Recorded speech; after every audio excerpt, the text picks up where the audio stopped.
iOS 18 is shaping up to be the biggest iPhone update ever. At WWDC, Apple announced a ton of stuff. watchOS 11, visionOS 2, macOS Sequoia, iOS 18, and Apple Intelligence. A lot of stuff to go over. There's a ton of new features, and I'm gonna be telling you guys about the main ones, as well as the minor tidbit details that I found throughout my use over the last 2 days. Oh, quick disclaimer. I've got the iOS 18 developer beta, which sadly doesn't include Apple Intelligence. Apple Intelligence is only available on the 15 Pro. This is a 15, so it won't get it, but also it's not out yet. It's gonna be in beta this fall. So yeah, no Apple Intelligence talk here. So yeah, I'm gonna use this video to focus more on iOS 18. So yeah, iOS 18, let's get straight into it. All right, so let's start with the biggest change to iOS 18, and that's the home screen. As you can see, finally we get to place our icons wherever we want. No more snapping to the grid, although they do snap to a certain spot. But yeah, you're free to put them wherever you want, and the same goes for widgets as well. I've left a blank space over here. Typically that wouldn't happen. But yeah, all this home screen business is a much welcome change. Now, if we hit the edit icon at the top and head over to customize, Apple has brought dark mode to the icons and it looks great. I absolutely love how the icons look. You can pick between light icons and dark icons or have it switch automatically, or you can tint your icons. This was something I never thought Apple would do. This gives us the chance to make the best looking iOS setups and also the worst looking iOS setups. Done wrong, I'm sure it will look horrible.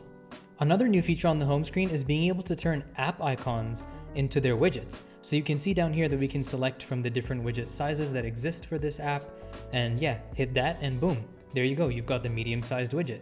And you want to change that size, there's a little spot on the bottom right that you can drag to resize it to whatever widget size you'd like.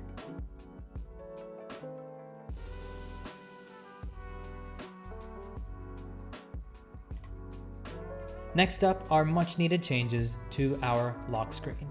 Hold, hit customize, and you'll notice that once you head to the lock screen, you can finally change the icons at the bottom of your screen.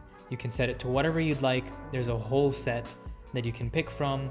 I'll show you right here. So just remove one and you can add anything. Translate, open an app, stopwatch, timer, weather app, this, that, you name it. Accessibility, you've got everything. We need to see this in action, don't we? Ah, beautiful. One more time, shall we? Yep, works great. We've also got some new wallpapers with iOS 18. And here it is. This is what the default wallpaper looks like, and you can customize it to have different colors. So you can have it to be azure, yellow, pink, and both in light mode and dark mode combinations. Here it is. Let me show you how that looks. There's also a new text color customization option for the lock screen clock. It's a multicolored text style, which you couldn't do previously. We're on a roll with big changes here, aren't we? Let's make it a hack trick. Control Center is completely redesigned. I think that this is the biggest redesign of Control Center since iOS 11 on the iPhone 10. So yeah, we've got a completely fresh look with pages that we can scroll through and customize completely to our liking. Even the main system controls pane has been completely redesigned with this list view when you open it. Right, let's talk customizing. The plus button in the top left to customize, and it's similar to the home screen customization. You can drag to make things bigger and smaller and rearrange them on the grid wherever you like. There is an absolute ton of things that you can add to the control center. You can make it span as many pages as you want. You can customize it completely to your liking and make it yours. In the top right, you'll notice the power button icon, and you can access the switch off menu from here.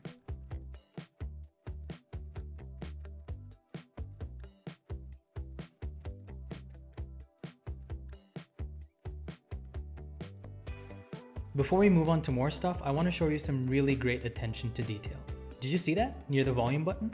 When I click the volume button, the bezel kind of pushes inwards and it feels so natural and it's so well done. It's the same for the side button. You can just notice it as you click the button. It's really cool. And it happens even when you take a screenshot as well. There are some minor changes in the music app. In the continue playing section, you can see that the shuffle, repeat, and the infinitely play buttons are much more noticeable and much larger than they were in iOS 17. Starting a stopwatch on any of the dynamic island iPhones brings it to the dynamic island once you close the app. This was there in an early iOS 17 beta, but it just wasn't there later. Now it's back. Hopefully it stays. The translucent background for both the app library as well as the widgets panel on the left-hand side of the home screen are no longer there. And if you navigate towards the bottom of the app library, you'll notice that there's a new hidden folder where you can hide applications with Face ID. Not just that, the absolute godsend of a feature, you can finally lock any app with Face ID. Let's say, for example, I don't want someone looking at my fitness data. I can make fitness have the app lock with Face ID, and once I open it up, it will make sure that it asks for Face ID before it opens up. And since we've opened the fitness app, before I get to the next big redesign, let me tell you guys about the redesigned fitness app. Just like it says in the prompt above, you can add any category, any kind of session, or trend data, friends data, whatever it is you'd like, awards, all of that stuff to the main screen of your fitness app. Okay, we're 4 for 4 on big redesigns. The next one is the Photos app. Arguably the most important, or one of the most important apps on your iPhone. The Photos app has received a complete overhaul in this beautiful design. Album covers now animate with live photos or just smooth zoom in and zoom out on text. Everything is all on one page. You've got your recent days, people and pets, pinned collection, memories, all the trips that you've done, and everything is just visually pleasing to look at. Everything's moving. It's a really nice visual overhaul. Scroll slightly further down and you've got everything that you're used to all in its usual place. All your media types and utilities, and the addition of 2 new categories, receipts and for sorting photos with handwriting in them. Now let's scroll back up to the top because the Photos view has also been completely redesigned. You've got albums and featured memories as you scroll through, your favorites, videos, and even the individual Photos view has changed. If you open up a photo, you'll notice that it's got this round shadow box around it, and tapping it will make it go full screen. Even the options to view information or edit the photo have changed their location. They're now at this bottom tab down below, and the editing screen also has a white background. And I noticed that the auto functionality for image correction seems to work better than it used to. I'm not sure though. Now, if you're not a fan of the white background, you can always change it to dark, and you can also view the edits that you're making in the undo and redo section down below.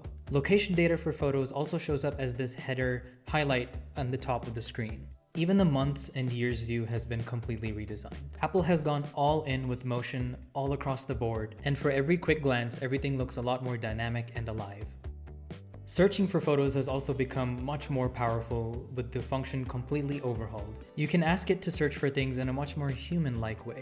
For example, let's say I want to find a photo of my favorite blue tank engine. If I just search a blue train, I get photos of it right at the top. The Settings app also has a slight design refresh. Opening it up and scrolling down, you'll notice that everything is in different places and there's a lot less stuff. Everything's categorized better, apps have their own section, and all the pages now have these small explainer cards at the top to let you know what's there. The search option has also been slightly refreshed with suggestions to make finding things easier. The Calculator app has also received a big update. There is now an actual backspace key, so you don't have to slide to delete. And there's more functions. You can go scientific, open math notes, which we'll talk about next, and also do conversions, not just currency conversions, but also a lot of unit conversions. There are an absolute metric ton of units that you can pick from to convert between. There's something for everyone. By far the coolest addition to the calculator, which is slightly cooler on the iPad, is math notes. You can type out equations in your notes and it will auto-suggest the solution to them. No extra effort or your options need to be selected, it just does it. Next up are some enhancements to Notes. Opening up the Notes app, I've made this iOS 18 video kind of bullet list to help me film this video. And you can see that you can now attach a file or record audio and have that stored in the note or as part of the note. If you record audio, you can have it live transcribe whatever you're saying and add that into the note as well. Content under headings can be collapsed as well. So if you've got a heading and a bunch of stuff under it, you've got the option to kind of hide it under the heading, and you can open it and check it out anytime you want. You can now add color to your text. So simply selecting the text and heading over to the format menu, you can pick whatever color you want and your text will have the outline around it of that same color. Next up are some new features for the journaling app. You'll notice up top that we've now got this Insights page where we can have a streak going, see our stats, when we've logged on the calendar, all good stuff for those of us who take journaling seriously. As you're making a journal entry, there's now the new option to log your state of mind directly in the journaling app. Oh yeah, and there are a few new widgets for the journaling app as well. Let's move on to the next one now. It's Messages. Messages has some new features as well. Now when you're sending a text, you've got this new text animations menu, and there are a ton of animations that you can add to your text, and it makes using the messaging app a little more fun and playful. Here are all the animations in action, so you know what they look like.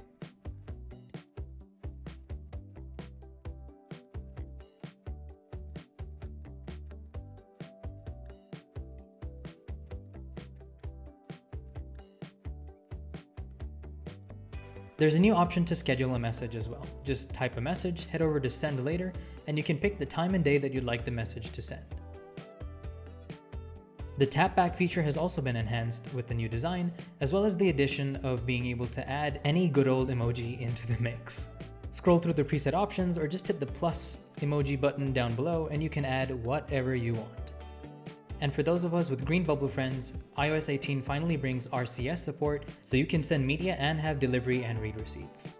Though not available in the current beta, the Mail app has also been redesigned with categorization, a primary category tab, grouped messages, and more. Calendar also has some great changes. Now you'll notice that my reminders are actually showing up there. And yeah, scheduled reminders or just reminders in general are now synced with your calendar app. So you can see all the reminders that you have in a day, as well as create, log, and delete reminders straight from the calendars app. And as you can see, even the Today view has a slight redesign. In fact, every view has a slight redesign so you can see far more information at a glance.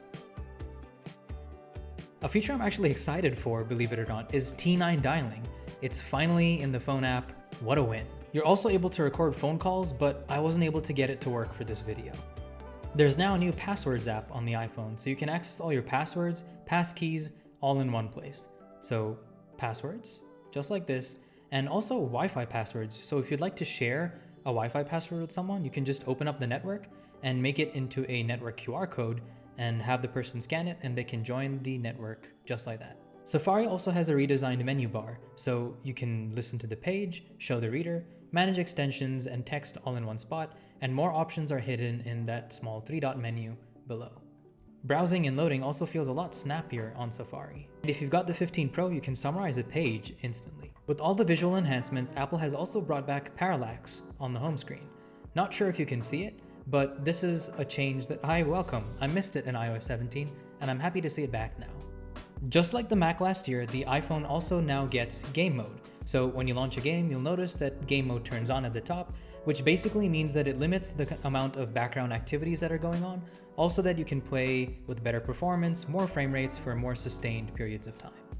There's also a ton of new accessibility features, and there's these two fun ones, eye tracking and music haptics. Eye tracking is cool. You being able to control your iPhone with your eyes blinking, and it's not too accurate from my time being with it. And I'm sure this is still a beta and it will improve by the time it comes out, but it's cool nonetheless. And the next one is music haptics. If you turn it on, you can feel the music from the Taptic engine of your phone while the music's playing.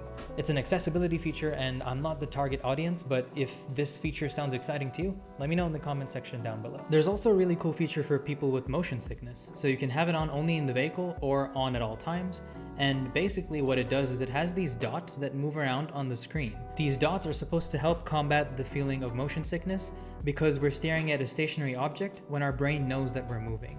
So it's to help combat this sort of disconnect between our brain and our eyes. And yeah, that's all the main important features that I wanted to cover that's new in iOS 18. I want to thank you guys so much for watching. Hit that like button, subscribe, and hit that bell icon so you don't miss any future uploads. I'm going to be covering iPadOS next and watchOS 11 after some time, so stay tuned for those videos, and yeah, I'll see you guys soon.